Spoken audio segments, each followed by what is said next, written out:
Brad, na ako'y pangutana. Asa man ang kaluwasan sa daang tugon o sa bagong tugon? Nindot ng pangutanaha, Brad, no? Atong sayuron sa kasulatan. Diri sa Hebreo City 18 ug 19, no? Nagaingon, busa ang karaang tulumanon gisalikway tungod kay huyang kini ug walay hinungdan. Sa 19, kay ang balaod ni Moises dili makahingpit ug giilisan kini og usa ka mas maayong paglaom nga makapaduol kanato sa Dios. Sa mga kaigsuonan, klaro kaayo nga dili gyud ta makaduol sa Dios pinaagi sa kasuguan ni Moises.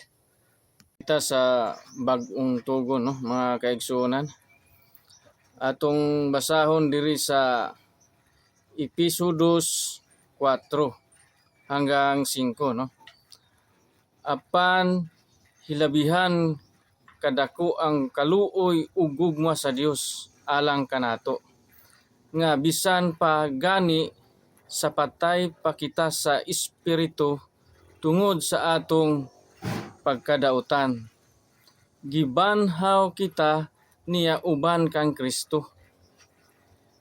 Naluwas kamo tungod sa grasya sa Dios, no, mga kaigsuonan. Busa ang tubag sa pangutana sa atong igsuon, mga kaigsuonan, no, kung asa ang kaluwasan sa bagong tugon ug sa daang tugon. So klaro kay mga kaigsuonan nga di agyud sa bagong tugon ang kaluwasan kanato.